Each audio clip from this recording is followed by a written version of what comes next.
Well, in today's exciting video, I thought I'd talk about a whole lot of rubbish. G'day folks, Andy here from McDowell Manor.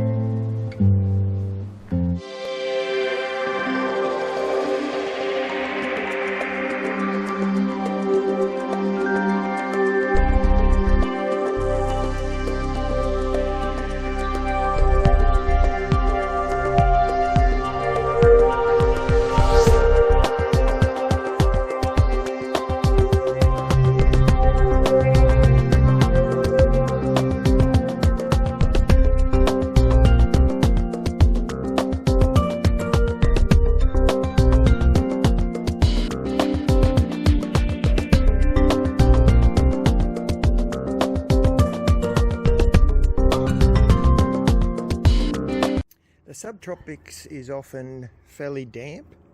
We're having an unusually damp early summer this year. Now that grass was mowed a week ago, kid you not, and you can see I'm having to mow it again today.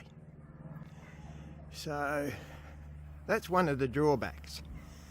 And that's part of the reason I don't like having too much lawns, is you're forever working on it when it's wet and hot as anything, and you know the sun's normally out, so everything grows like crazy, which is great. You can see for things like lettuces and the veggie patch. Look at all those tomatoes. I had to put a rat bait in. I don't like using rat baits, but every so often they get just too greedy and they start eating all the green tomatoes even. So I've baited today. That's cucumbers up the end there. So you know the food crops grow great. Unfortunately, so does the grass. This is our little Japanese rainforest garden. Have a look at that for a tree fern, will you? Holy guacamole. And there's one come up at the end of the pond there. And in fact, the tree fern sent up, you probably can't see it so good, but it's there. That's a sucker. So I've now got 3 tree ferns, and they're all volunteers. We leave out water for the birds and stuff when it gets really hot. But yeah, the Japanese garden is looking really good. In summer, a lot of this tree fern burns off, but we haven't quite got to that weather yet, so this is probably when it's looking at its absolute best, really lush and gorgeous. While all that grass that's got to be regularly mowed about, I do whinge a bit, but I've got to tell you the advantages. Like, that's all compost. Now, it's because it's been so wet, the compost bin's a bit too wet. So we're letting that dry out a bit. You can see we throw all sorts of stuff in there. So I don't really want to throw grass in there at the moment, but I'm just throwing it straight up under this big tree in the corner here near the volunteer pumpkin. So that'll act as mulch. You know, it all gets used. It really is wonderful. You just got to have the right view about it. That's a dwarf coconut, Malay gold, that I've stuck in. He's doing quite well. And there's a beehive beside it, little native stingless bees. And Barb, if you see this, that's your arrowroot. It's gone nuts, fantastic. And the other exciting news, you probably may or may not remember, I put potatoes up there. They've, despite the bush turkey who's digging everything out, the mongrel thing, that's sprouted. I've got some turmeric in beside there. That's all sprouting now as well. I'm going to put ginger in the end. I've actually got it on the kitchen bench. After I finish mowing, I'll put that up there. And that was the same. It just got built up with horse poo and scraps out the bottom of the chicken pen and stuff. So what, you know, could be a problem and waste product. Look at that bloody dragon freak. He's going nuts.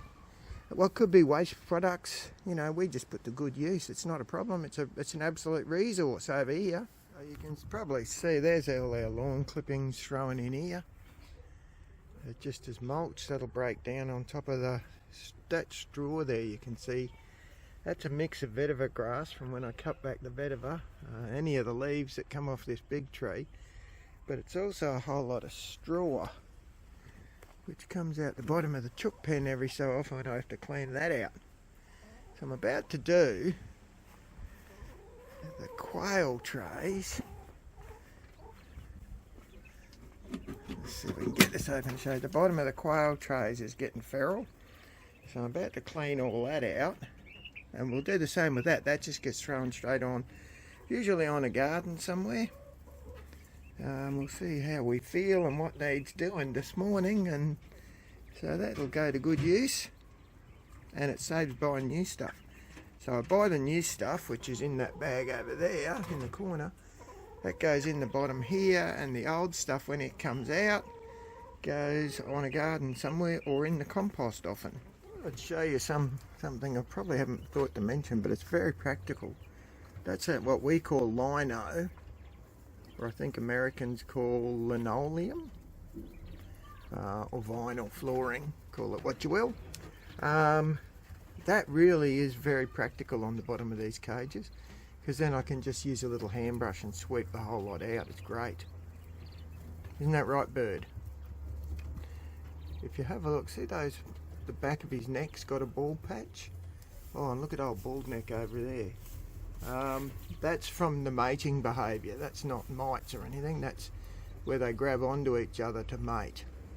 So I get a lot of that in spring and summer. With all the rain, Rosie's compost had got really far too wet. I don't know why we call it Rosie's compost. She tends to do most of the turning, I think. But anyway, Rosie's compost was far too wet and was running the risk of stinking. So as I'm about to throw the first bucket of quail stuff, flooring, on the garden, I thought, hang on a minute. If the compost is too wet, what you do is you add a heap of dry. Well, guess what? That's perfect. So now I'm putting it in the compost and mixing it in. Wish that dog had shut up. But I'm thinking, this is how much your thought process changes. Oh, I'm thinking, I don't want to waste all this good stuff on just the bloody compost. I want some for the gardens.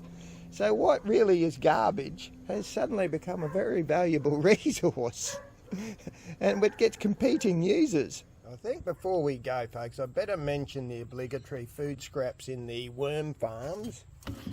And you can see that's our 2 worm farms there. So the food scraps also obviously go in the compost. But yeah, I just thought, like as I got going, and as you saw how the video unfolded, I just thought I'd talk about recasting your mind, so what potentially is an absolute rubbish waste product suddenly becomes something that is extremely useful and should be valued. Alright, well hopefully you enjoyed that, and we'll see you at the next one. If you enjoy this sort of nonsense, feel free to hit the subscribe button. Alright folks, hooroo, you have a good one, eh?